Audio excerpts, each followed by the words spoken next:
Não, antes pelo contrário, hoje com o José Eduardo Martins e com o Pedro Delgado Alves. Boa noite aos dois. Boa noite. José Eduardo, começo por ti e pela greve geral de ontem. Temos aqui as narrativas do costume.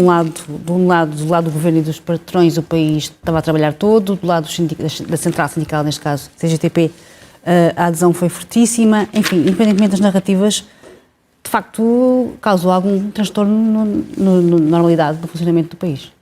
Foi visível isso, pelo menos. Mas isso é sempre visível cada vez que há uma greve geral. Quer dizer, é esse o objetivo, não é? Era o que mais que faltasse, era o objetivo.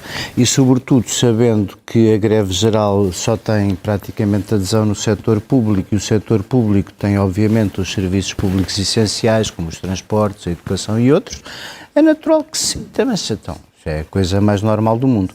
O que não se compreende muito bem, né, de resto também o GT não compreendeu, porque esta é mais uma greve geral apenas e só convocada pela CGTP, num quadro em que o PCP faz valer a sua presença, que é muito maior no movimento sindical e junto dos trabalhadores da administração pública, do que em qualquer outra esfera da política e, portanto, já há 2 greves gerais contra este pacote laboral que, se formos a ver comparativamente com os dos últimos anos, é seguramente das coisas mais ligeiras e menos disruptivas. Passámos noutros anos por coisas bem mais graves e, portanto, isto foi um momento de luta política que mostra que a maioria dos portugueses está contra este pacote, esta reforma laboral.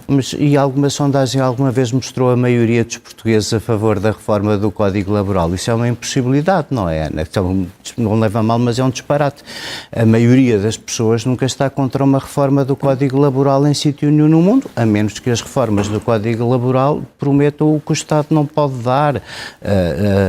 Isso é uma coisa absolutamente normal. E, portanto, nunca se fez uma reforma do Código Laboral com a vontade das pessoas desde o 25 de Abril, em Portugal. Quer dizer, depois dos primeiros direitos conquistados, tudo o que aconteceu a partir daí foi um retrocesso desses direitos e, portanto, nunca teve apoio de ninguém. Agora, o que eu acho que é importante é o que se vai passar a seguir. E o que se vai passar a seguir é muito simples. Vamos fazer aqui um teste que é fácil e que deixa as pessoas... A conversa da direita, da verdadeira direita, do que é que distingue os 2 blocos políticos e do que é que podem ser traços políticos diferentes, apanha o Chega na armadilha...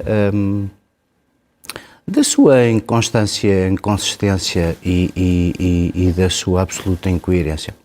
O Chega, que passa a vida a dizer que é um partido de direita e que precisamos de outras condições de produtividade, na prática é um partido de solneira e chuva no naval, porque justamente como a Ana que é impopular, não vai viabilizar. Isto é impopular, não vai viabilizar e, portanto, eu acho que no fim fica tudo descansado. Fica a Ministra descansada porque teve a iniciativa que devia ter tido, que se comprometeu a tomar. Até pode levar o e que o Governo queria. Não é? Até pode levar o Governo a vitimizar-se, dizer não conseguimos fazer, nos deixaram fazer a reforma. Sim, possivelmente, mas também o Governo também tem que perceber que, querendo manter a sua posição, dificilmente poderia negociar à esquerda, teria que negociar à direita não vale a pena negociar porque há um partido populista e, portanto, acabam por ficar todos bem. O Governo minoritário tentou fazer uma reforma, não conseguiu, a Ministra tentou mais que o resto do Governo, também não conseguiu, o Parlamento deixará claras as suas posições onde elas devem estar, o resto, quanto à greve, a CGTP tem melhor vida que o PCP, isso parece-me evidente. Pedro, e mais vida, sobretudo. Pedro, o Governo, se calhar, não faz assim tanta questão que esta reforma passe, porque até lhe pode dar a possibilidade de dizer, pronto, nós tentámos fazer reformas e não conseguimos. Podemos fazer muita leitura da intenção do Governo que agendou já para antes do verão. Dia 18. Para dia 18. Um sinal pode ser... E agendou no dia da greve. Pode ser... contestasse isso também. Mas pode ser a conferência de líderes era quarta-feira, portanto aí não havia...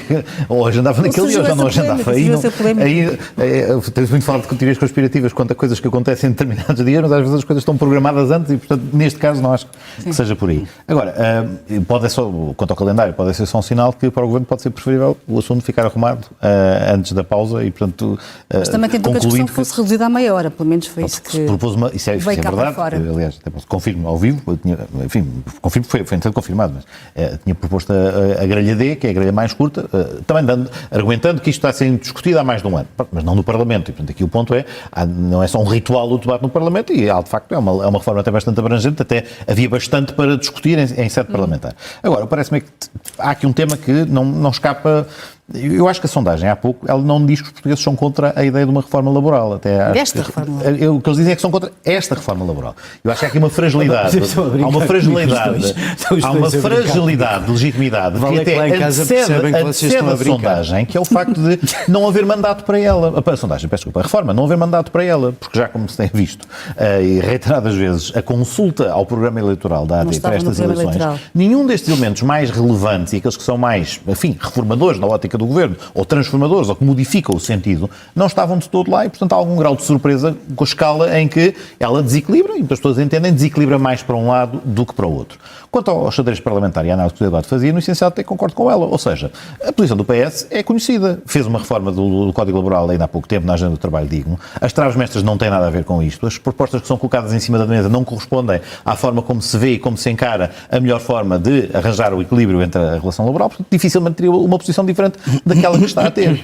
O Chega é que, de facto, tem aqui um momento em que se mostra totalmente oportunista nas suas opções. Não há aqui a tal maioria de direita que está sempre a querer convocar-se como líder André Ventura. Enfim, fala esfumar-se na ideia de que até tinha um discurso quase de defesa do proletariado na intervenção que faz no dia da greve geral e, portanto, quer cooptar, quer ter as duas coisas. Quer ter o eleitorado que foi buscar e que tenta captar do outro lado, mas isso tem um preço. E vamos ver até que ponto é que um partido populista com as características do Chega, acontece em muitos países que continuam imunes durante muito tempo às suas incoerências, e em alguns casos até conseguem reinventar-se captando fatias programáticas de vários sítios diferentes. A Frente Nacional em França durante muito tempo cresce também buscando anti-eleitorado do Partido Comunista ou até do Partido Socialista em alguns sítios, porque tem uma linha de defesa de serviços públicos e tem até uma linha menos liberalizante do que o Chega tinha a certa altura. O Chega já vestiu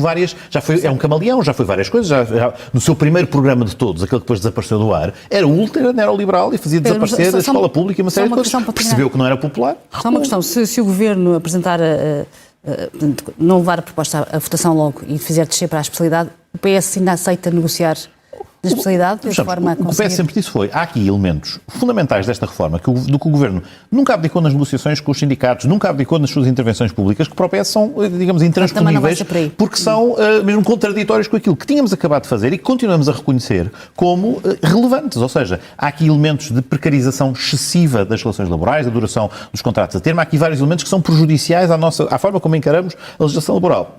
As pessoas são livres de discordar da posição do PS. Agora, portanto, não há hipótese nenhuma já. Se houver insistência, volto a dizer, nestes 3 ou 4 pontos caracterizadores da reforma, e o Governo deu nota de não estar disponível para mexer neles, não há, de facto, possibilidade. Se o Governo perceber que, não tem maioria, tem um partido que é um catavento e que, apesar de apregoar ser muito próximo da liderança de uma maioria de direita que até abraçaria isto, de facto, depois não o faz, então tem que arrepiar caminho e dizer, então não vai ser possível, pode vitimizar-se como numa linha de se o Governo minoritário não me deixa governar, pode apenas ter o choque de realidade, somos um Governo minoritário, temos de negociar, tem que ficar para outra, é da vida. É da vida democrática. Portanto, acho também o Governo a capacidade de capitalizar muito com uma vitimização.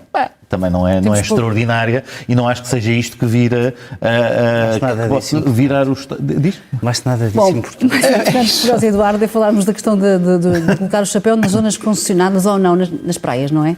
Temos pouquíssimos minutos, mas a Agência Portuguesa do Ambiente já veio esclarecer que sim, podem pôr os chapéus à... Sim, olha, se não fosse assunto nenhum, não tinha passado toda a gente todo o dia a falar disto. Está a criar uma polémica grande. E não tinha havido... Sabe, eu acho que tenho visto uma incomodação, um incómodo que é desproporcional para o que supostamente a questão queria dizer. Não, de facto há um tema que é o tema de ter havido ao longo dos anos muitos abusos não vigiados e sobretudo zonas onde o Estado se demitiu completamente da sua presença, sobretudo em algumas das zonas mais nobres do nosso litoral. Uma concessão, é bom que as pessoas que hoje tentaram comparar levar a marmita a um restaurante, com pôr o chapéu de sol na praia, uma concessão é a atribuição por contrato desejavelmente precedida de um concurso público de um bem ou de um serviço público. Um restaurante, a Ana Abrão de lhe apetecer desde que lhe deem licença na sua propriedade, no seu bairro, na sua casa. Na praia, a Ana só abre um restaurante se comprometer com um conjunto de coisas, até porque é assim como se fosse ser o único café da sua vila. Em princípio é um bom negócio porque nunca nenhum fica deserto, toda a gente compete por eles e nunca vi uma noite temporal ultimamente na Costa da Caparica sem que arda um apoio de praia, o que obviamente é completamente alheio ao interesse do negócio, não é? Quanto mais chove, mais arde. E, portanto, em alguns dos casos, que nomeadamente neste caso de Troia-Melides, são 45 km de areal quase pristino, praticamente sem acessos, e o truque é sempre o mesmo. Ali há 20 anos deram-se autorizações que, com avaliações de impacto ambiental ou sem elas, em boa parte dos casos dos projetos PIN, a grandes empreendimentos, entraram por ali dentro, lavraram na área protegida infraestruturas que ficaram abandonadas 20 anos e agora que a economia recuperou, vamos vender isto a estrangeiros, criar uma sensação de Hamptons e, portanto, depois vem-me com a conversa da segurança, Mas até nos Hamptons as praias são as seguranças, os parques de estacionamento, os acessos. Oh, Ana, é bom que as pessoas em casa percebam uma coisa. Cada vez que se faz uma concessão destas, o volume do investimento é compensado em anos de negócio. Não há maus negócios nas praias. E, portanto, o que no fundo se quer é, quando depois se vendem as coisas, se quer fazer um parque de estacionamento de 50 lugares para não irem para lá 500 pessoas ou 1000, quando se quer fazer o parque de estacionamento pequenino, vedar a estrada, pôr os preços do apoio de praias chocantes, fechar os olhos àquela criançada ranhosa que quer usar a casa de banho do restaurante fino para ir fazer xixi, como é uma das obrigações dos concessionários de praia. O que é que eu quero dizer com isto? Concessão é um espaço de uma concessão. Fora da concessão ninguém tem direito a fazer nada no domínio público. Uma concessão de praia é um ótimo negócio e é por isso que há muitos candidatos a ela. Tudo o resto, basicamente, é usurpar o que é de todos, usar o que é de todos, não é proibir o pobre de levar a marmita para o restaurante. Uma coisa não tem nada a ver com a outra. A praia tem que ser mesmo um bem salvaguardado para todos. A Agência Portuguesa do Ambiente esteve muito bem e eu espero que num país onde aquelas pequenas elites rentistas que normalmente só fazem dinheiro com o que é nosso, têm tanto acesso a todos os governantes, independentemente dos partidos, que não falta força ao Presidente da APA poder continuar a moralizar um bocadinho aquilo que ainda nos sobra quando estamos pobres, que são umas fériasinhas mais ou menos decentes e agradáveis. Pedro, 30 segundos. Em grande parte quero subscrever tudo o que o Eduardo deu nota. Eu acho é que cria-se esta sensação, às vezes, foi-se gerando um mito urbano de que, em frente às concessões, era uma zona vedada. Na verdade, é um mito urbano que não tem sustentação jurídica rigorosamente nenhuma. E, portanto, está delimitado nas plantas das concessões. Há deveres, como o Eduardo agora referia, dos concessionários, e um desses deveres não é, de todos, enxutar as pessoas de zonas onde estão indevidamente colocadas, até que, curiosamente, muitas vezes standardizadas. Há uma pequena plaquinha que nós já todos temos visto nas praias. Zona de chapéu de sol. Com uma setinha para um lado e uma setinha para o outro. E, verdade, aquilo não tem valor jurídico rigorosamente nenhum. Estão bem identificadas as zonas, estão bem identificadas as obrigações e, associado a isto, que é um tema que até é quase tão interessante, que é mesmo o tema das pessoas que querem mesmo privatizar aquilo que é espaço de domínio público, como há várias notícias desta semana, de alegações de que certas zonas já estariam na esfera privada e não pública do Estado, enfim, com alegações muito pouco sustentadas em prova documental, porque o caminho, muitas vezes, alguns grandes empreendimentos procuram mesmo dar nota de este caso é tão exemplar. Vão até à linha d'água, mesmo contrariamente ao que é nesta ordem jurídica, neste país, à beira-mar plantado, a parte que está mesmo à beira-mar plantada é domínio público. É de todos nós. E, portanto, seja por via de uma concessão, seja por uma via de tentar abusivamente privatizar o que é de todos, isto é bem revelador de um momento em que também devo dizer a APA esteve muito bem. Nesse caso das praias de Setúbal, só em 30 segundos, eu não sei qual é o dia da entrevista do André Ventura esta semana, mas quando acontecer, perguntem-lhe se estes financiadores do Chega desde a primeira hora, se ele apoia ou não apoia esta pretensão de roubar as 5 praias de Setúbal. Fica-se perguntas, Eduardo. Não sei que dia é a entrevista, depois vemos. Muito bem, muito obrigada aos dois e boa noite. Obrigada.